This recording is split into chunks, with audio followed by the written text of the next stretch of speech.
7 defeats and 1 draw. The former Croatian heavyweight champion, former WBC Mediterranean cruiserweight champion, from Velika Gorica, Croatia, please welcome Ivica Bacurin. And across the ring, in the blue corner, wearing the blue and white shorts, on the scales, 14 stone 7 pounds. Brings to the ring an impressive record, 23 wins from 26 contests, 14 wins inside the distance, only 2 defeats and 1 draw. Former undefeated British, Commonwealth and WBC silver light heavyweight champion, the reigning WBO international cruiserweight champion and world title challenger, from Liverpool, Tony Bellew.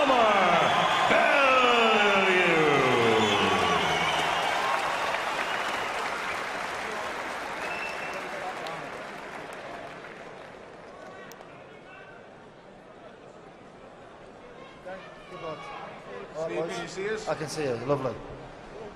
Okay boys, if I call break, you must take 1 step back. Don't let any punches go around the back of the head and protect yourselves at all times. Touch gloves. Good luck boys.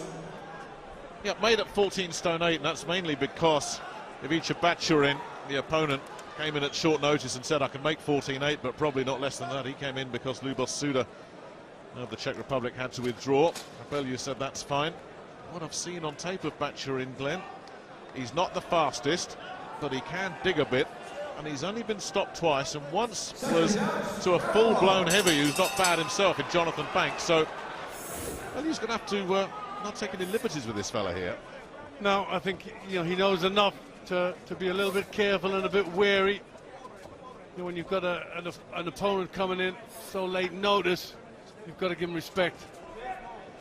Not only big physically, Bacurin, but he's got big hands as well. There was a bit of a kerfuffle in the hotel earlier today because the gloves they brought in for him didn't fit. They had to go out and get the extra large size, which doesn't happen too often. Nice straight jab spearing through there from Bellew. He just needs this tick-over fight.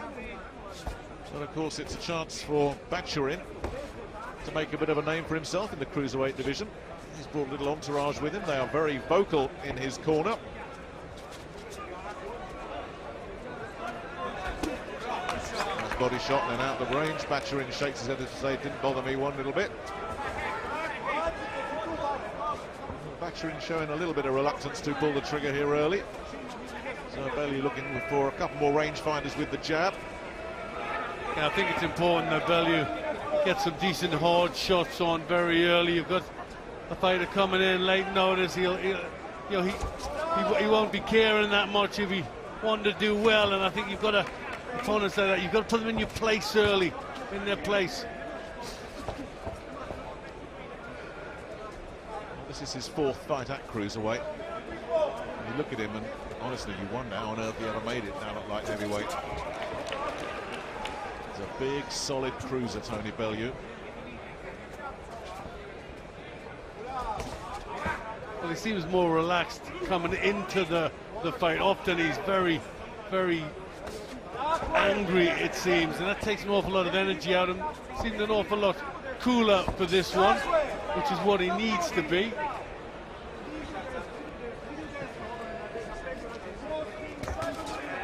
Bellew himself has targeted the IBF champion Johan Pablo Hernandez, who goes off to Argentina to face Victor Ramirez next. I'm hoping to get the winner of that one, but another route could open up for him, the WBO, where he's ranked number 2. Their champion is Marco Huck, who seems to have given up his chase for getting Johnny Nelson out of retirement. Thank goodness for us all. All those plans will turn to dust if he slips up here. Well, Bacurin hasn't showed a lot, has he? He's just followed Bellew around the ring slowly, never really attempted much of a jab, and that was quite clumsy left-right from him.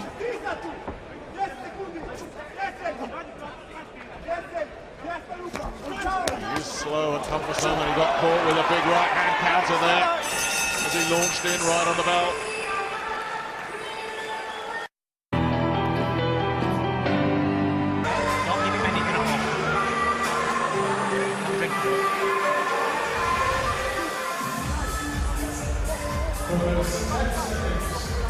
good. He just leaned back, avoided the shots from Bacurin. His hands down a little bit, but managed to sway out of the way, and a lovely quick counter. As Dave Caldwell issuing the instructions to Tony Bellew between rounds there. He took over full-time training responsibilities after the defeat to Adonis Stevenson. And talking to Dave Caldwell, said it's just about developing, adding new things to his game, showing different looks, making him a bit less predictable, being a bit cuter, adding things defensively. Talked to Caldwell, he says the big fella's a work in progress, but he's also a great student, learning all the time. It doesn't look as if the layoff has affected him. He's very sharp. He's landed some good counter punches there, so timing is not an issue. He's got an opponent who's happy on the front foot, but just doesn't have much speed. Which you think is perfect for Tony Bellew, isn't it?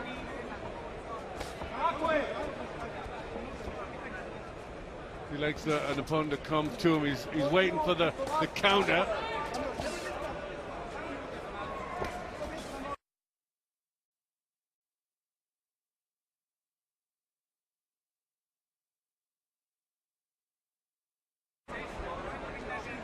But Bacurin, by coming forward, can add a little bit more to the power of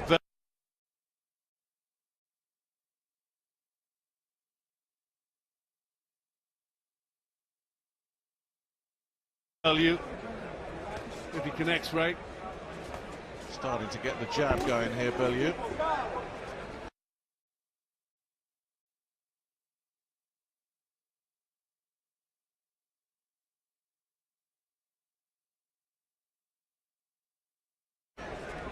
You're not seeing a lot of head movement from Bacurin when the jab comes at him.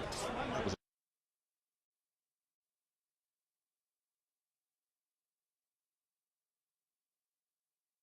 a bit better.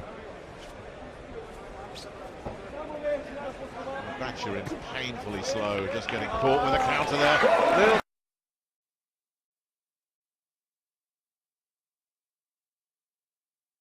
counter left hook. Didn't seem to be an awful lot, but caught him high on the temple and immediately went down, took a count. Bellew was as surprised as anybody there that he went down from that one. Yeah, it was a good crisp shot. Didn't look so hurtful, but caught him high up on the head. Well, he does have a nasty left hook, Bellew.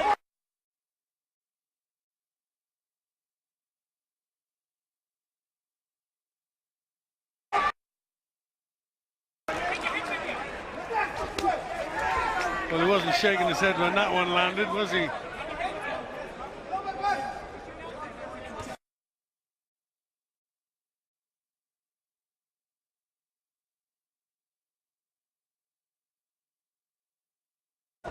So Bacurin on the floor. Decent looking shots coming in from Bellew here.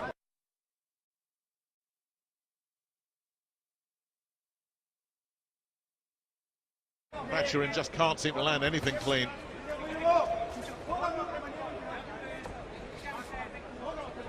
He comes into this fight on a 4-fight win streak, but against very, very low level opposition in Croatia.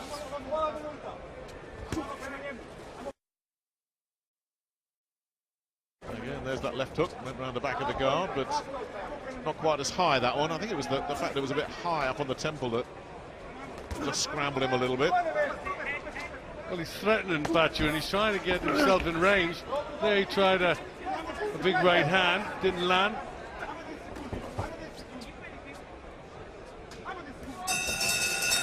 Yeah, so the first knockdown, bit of a stare down between the two of them at the end of that round. Not sure what that was all about. Innocuous looking shot, wasn't it, Glenn? And there was a little delayed reaction. It was I think everybody was a bit surprised when he took a knee there. Yeah, it seemed a little bit delayed reaction, just coming forward. It was a good one, but it was really high on the head, and I think that just shook him up a bit. Felt the effects, a little delay. He let a big grunt out. That got through, and that did hurt. There lands very solidly, just steps back, lets a shout out there, and then finds the floor. Yeah, showed some experience there. Take the knee, don't be a hero. Body's the only one.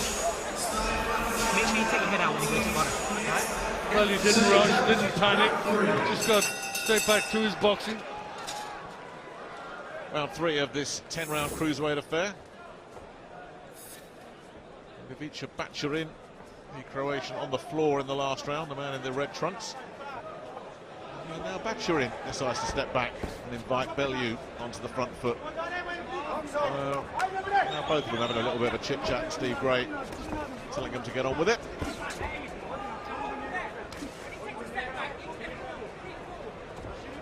Well, you're trying to get a little bit of power into that jab. I'd like to see him just start picking it up now. It's been a steady start to this.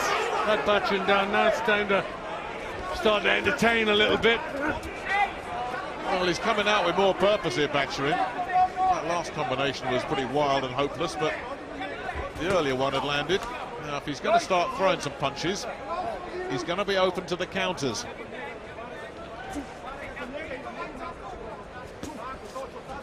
He looks for that high left hook once again.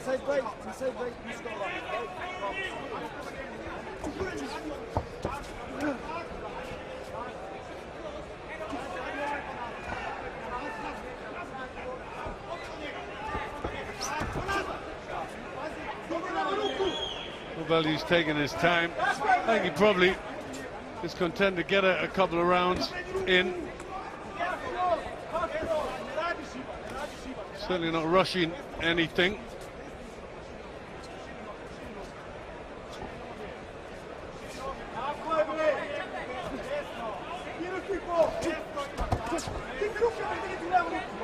Finished that little flurry with a solid shot there, Bellew. But again, he telegraphed that a little bit. And it's a bit messy, this third round. A lot of punches falling short. Missing badly. Bellew missing again there and eventually getting caught with a little left hook. Bacurin's quite crude, Nick, isn't he? He's missing quite wildly. And then once again backing up, and San Antonio Bellew will come on then. And that's what he gets for his pains, a long right hand. A bit of a mark on the bridge of the nose, Bacurin, as well. Not sure if that's cut or if it's just reddened up. Well, there's some damage there. Bellew looking to try and pull the trigger here. Bacurin doing a much better job with his upper body movement, but he's not slipping everything. And then just using his physical strength just to bully Bellew there, not doing anything though. Bellew wasn't bothered. And once again, Bellew's done enough in the latter stage of this round to nick it. Yeah, Bacurin keeps looking at the corner, doesn't he?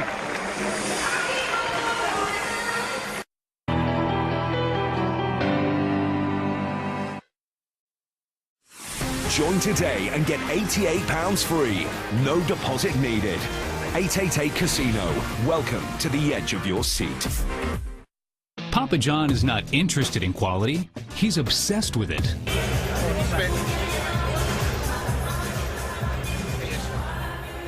Lovely timed right hand there. Just attempts to jab Bacurin.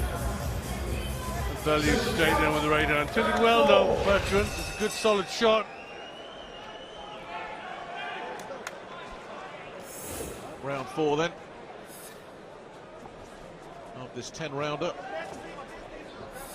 Bellew has scored the knockdown and has just done better quality work than his opponent through the first 3 rounds. Not been an awful lot of razzle-dazzle in this fight so far, it has to be said.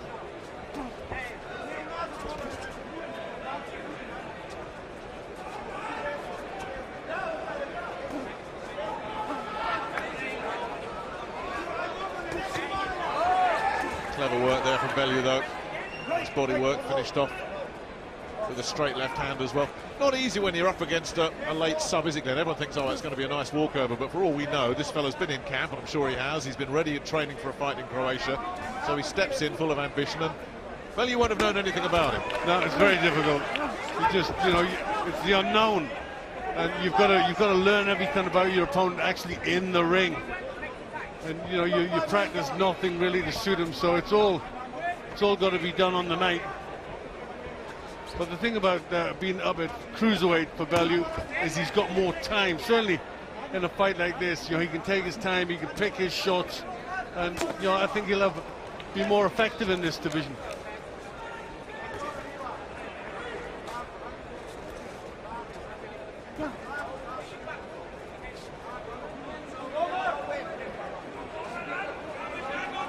Certainly not discouraged Bacurin out of his front foot attack. He shook his head at the first right hand, so Bellew gave another one, and the third one gets through as well. Then a left to the body. Bacurin doesn't want to be playing any macho games, and he's getting a real tongue lashing from his cornermen for that. Yeah, you can, you know, he's got a very bad habit of looking at the corner. You can listen to the corner, but you know, he takes his eye off his opponent and looks at him. Corner really shouting out orders or instructions over there. Again, Bellew getting through. I mean, he doesn't, as you say, he doesn't need to look at his corner. You can hear him from the back of the hall. That's whatever they're saying isn't helping at all, because Bellew's starting to catch this fella regularly now. Yeah, getting through at will, isn't he? Teeing up on the right hand, the body punches, and I think he's just starting to make a little effect on Bacurin. I think he's starting to feel this. I think you're absolutely right, Dan. I think you've called it. Because he's taking too many heavy shots here, Bacurin, and Bellew's starting to break him up. It was those 3 right hands in succession that he just took. Blowing hard there as well. Needs the bell here, Bacurin, because he's been second best badly in this round.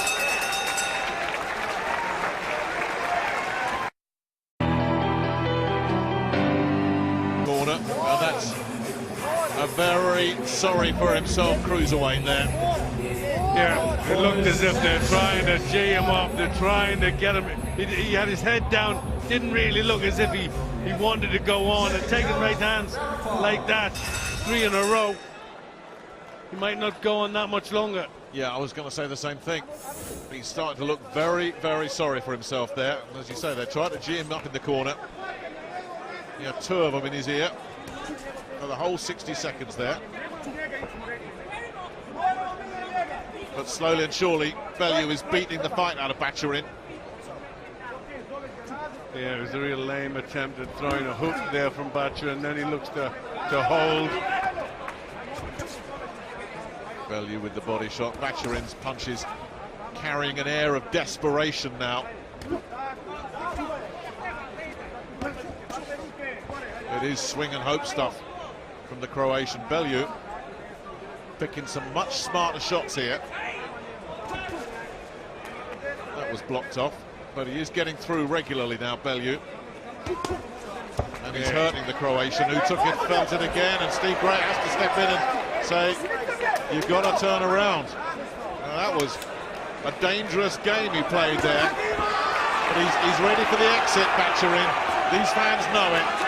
Steve Gray knows it. Bellew knows it.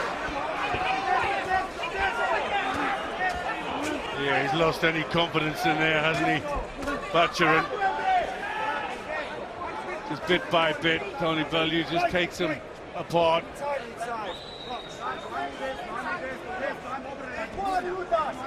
And remember, he spent most of this fight on the front foot. He's not so much on the front foot in this round.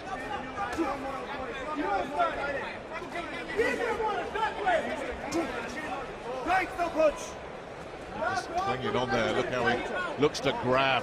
Gets a telling off for it. A sure sign of fatigue.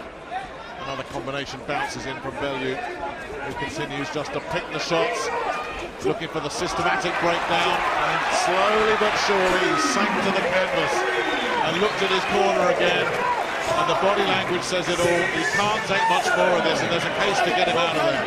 Yeah, wait there, wait there.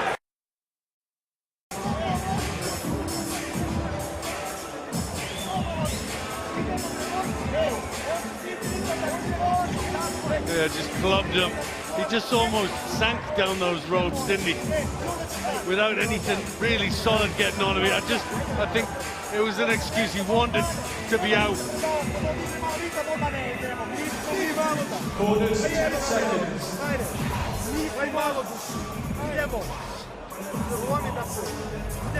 Well, Steve Gray went into the corner while you were talking, Glenn, and basically said, you want to carry on. There was no response from Bacurin, but there was a response from the corner men. Bacurin may have just about had enough, but there's plenty of fight left in the corner men. So out he comes again.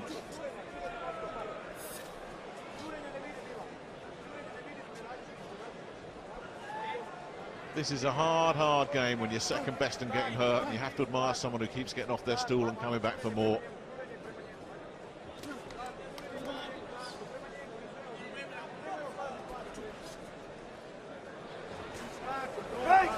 Well, I think in there is a man who's pretty much ready for defeat, isn't he? And I think it's up to Tony Bellew now to give him an excuse to step up the pace, to throw the punches, and you know, and I think he'll look to get out of there.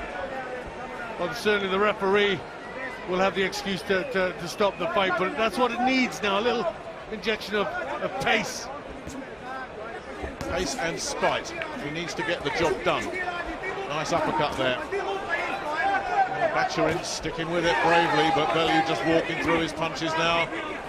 Looking to land those crude swinging right hands, Bacurin. He doesn't want to get drawn into a mess here, Bellew. Just stay with his boxing. Yeah, and he also doesn't have to load up as much. You'll like to see him throw these combinations. Don't look for the big heavy shots. Just let them go.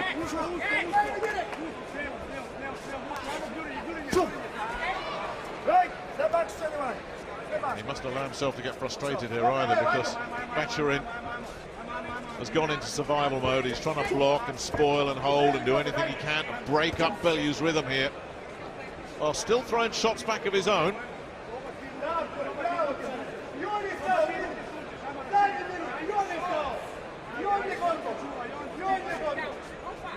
But the pattern has certainly changed from Bacurin being on the front foot. It's Bellew now pressing forward. Bellew landing the right hand again. Bacurin getting a little counter in there. His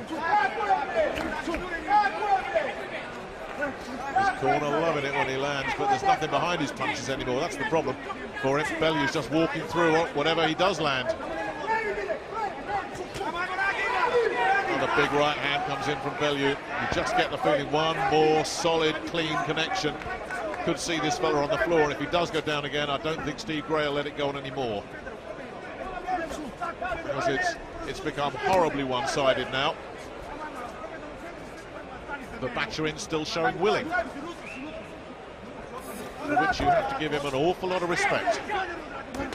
But the rounds are starting to become a little bit one the same as the other, and this is where, you know, the crowd gets dissatisfied, and Bellew has to just still try and look good.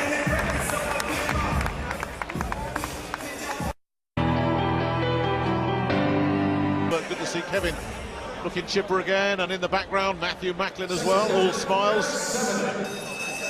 Jamie Moore was in that little group earlier as well. The Smith brothers are here, of course.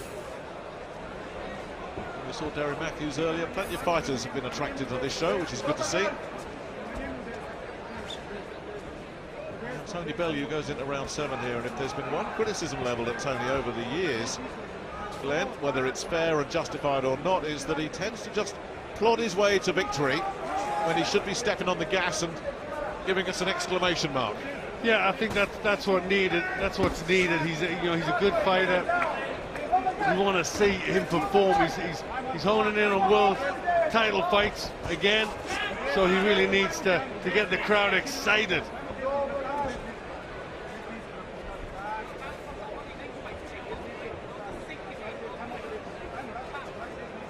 Bacurin proving again that he's a gritty customer. Trying to take care of his defences here in this 7th round. Now let's see how Bellew is able to open him up. If he's able to open him up.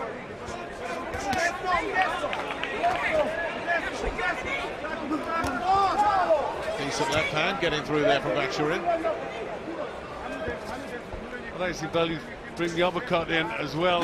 Just when Bacurin tries to come forward, he ducks that head every time. Leaves himself open for the uppercut, but I think it's combinations that we need to see from Bellew.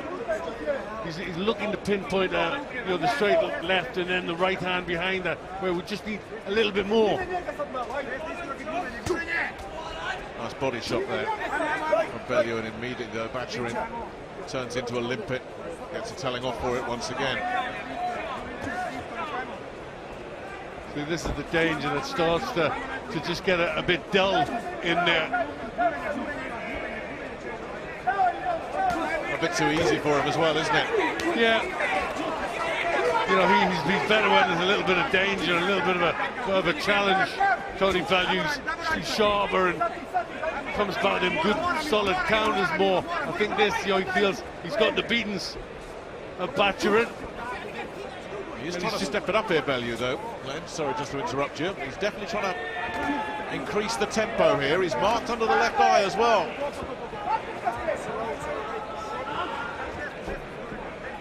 Bacurin tries a few slow, prodding punches, nothing effective though. It's more of the same for Bellew.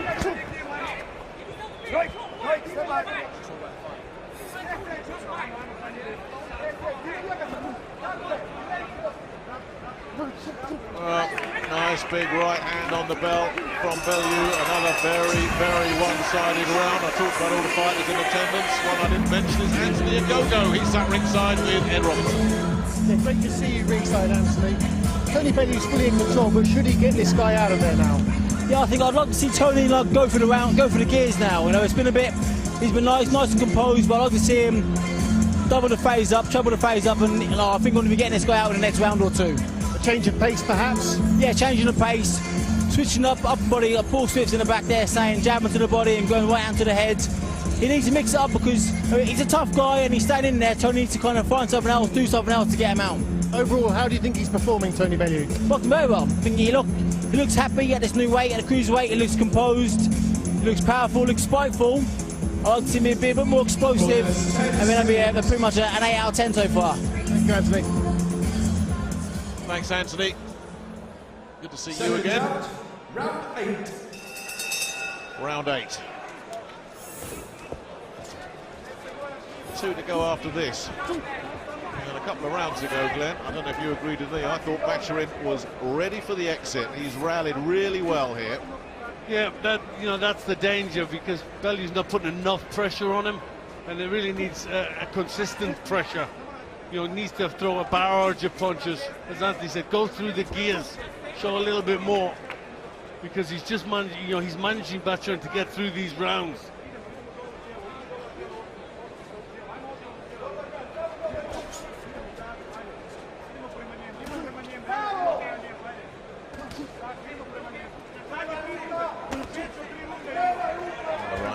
Through a couple of left jabs from Bacurin, catching Bellew.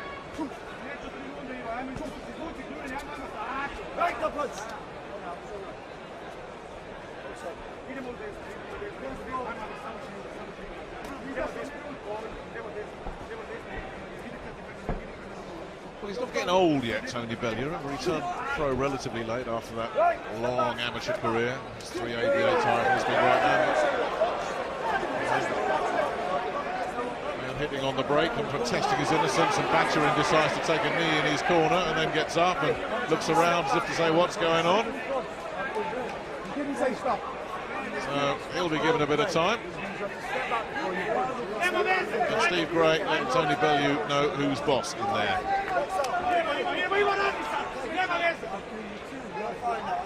Bacurin having a good old moan and continuing to have a bit of chit-chat. Bellew insisting that he was not told to stop. Well, anyway, it's all academic now, and it seems to have woken Bacurin up. And Bellew's got a bit of a look in his eyes.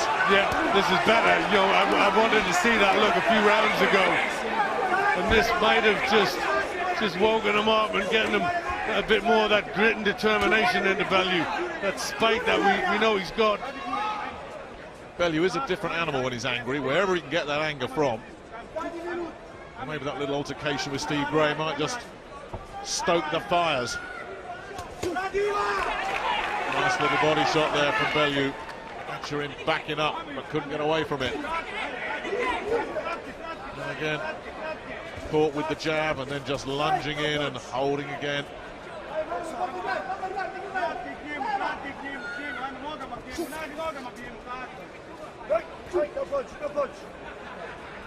Bellew still throwing too many single shots. You know, the most we're getting is a two-punch combination. And, you know, Bacurin started to throw the jab in this round. You can see the finish line. Another big attack from Bellew on the bell. It's one of those fights then we don't even need to look at your scorecard. We're probably all seeing it the same way. I'll be right then. You did the old Rudolph, didn't you? You know when he was just winging away, you walked onto a shot. Right? What you did, you got caught so when you were winging away. Because you went with blind, you got some fury. Go with intelligence. If you're going to start swinging away, take your head out of range. Right? You can't get away with that. Well, Dave Coldwell saw it. As he said, the red mist came down and you left yourself open, and there he is having a good old complaint because arguing his case that he wasn't told to break. Yeah. I'm sure he said stop boxing.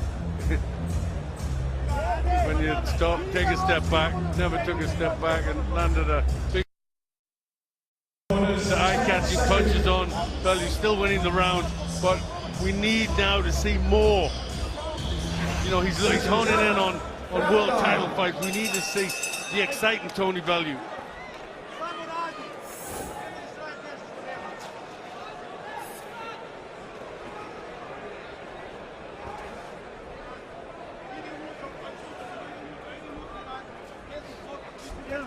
There's only one more round after this. And as you say, Bacurin, like a tired racehorse, can see the finish line now. And he might just try and shuffle and spoil and hold his way through these last two rounds. If Bellew fails to get rid of this fella, Glenn, does that go as a black mark against him? Well, he'll get the win. He'll obviously, you know, he'll say he's been out for a while. But I think, you know, what we've seen in this fight is that the opportunity has been there. And, you know, when the opportunity's there, sometimes they don't come again, or sometimes you then walk onto a shot, so you have to take them. And so I think, you know, there is a little cross against that if he doesn't get him out of there, because he has had the chances. A ponderously slow Bacurin now. He was never exactly nimble even in the first minute of the fight.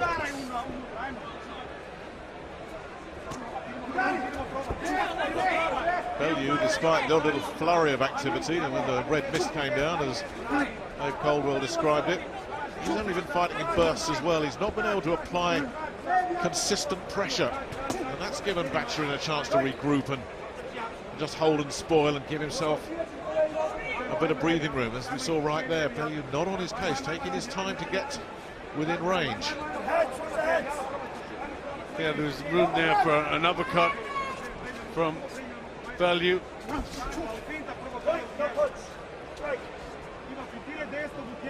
he finished with a flourish in his first fight at cruiserweight against Valery Brudov.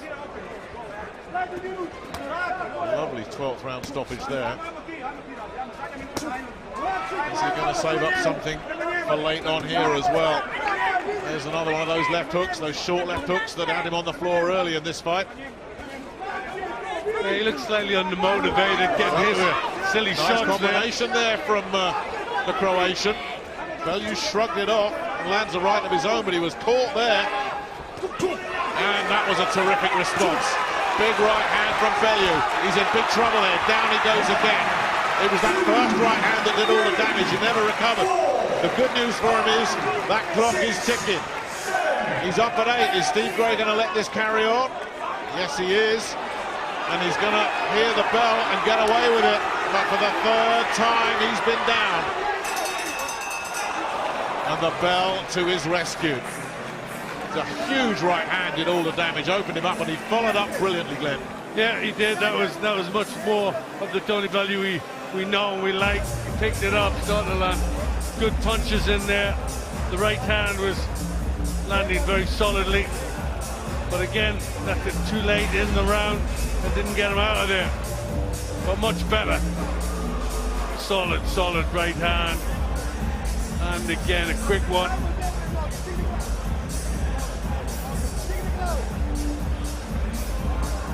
Just missing with the right hand on that occasion, but a quick follow-up was the one that shook him.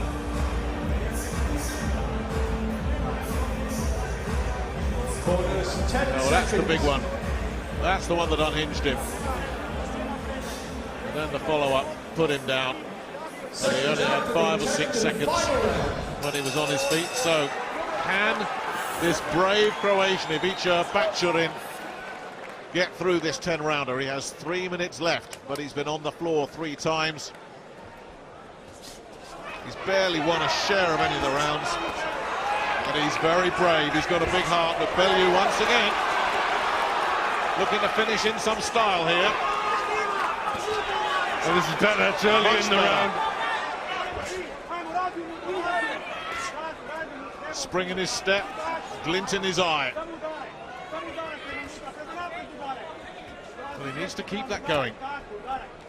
Yeah, for the first time in the fight, it was a continuation of pressure, and that's what's going to get through to this man.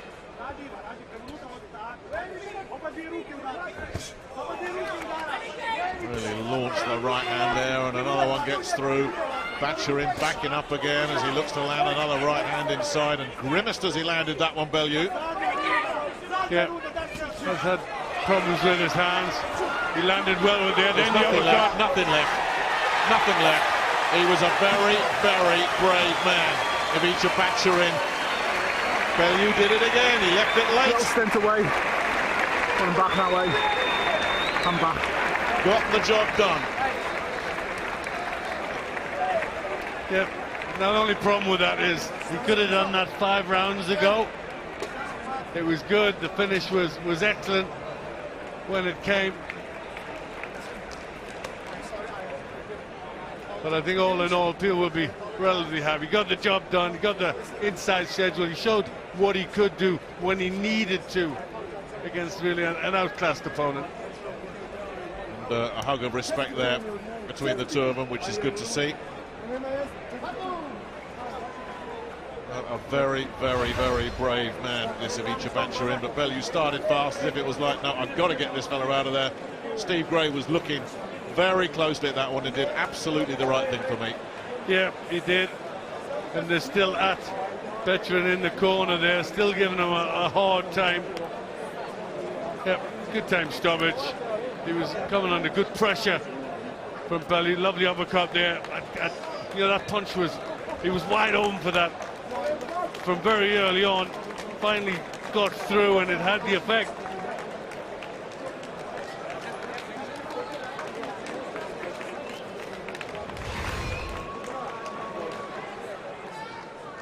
Well, ladies and gentlemen, as a referee brings both boxers to the centre, what a contest. Let's hear it, please, for both boxers in the ring.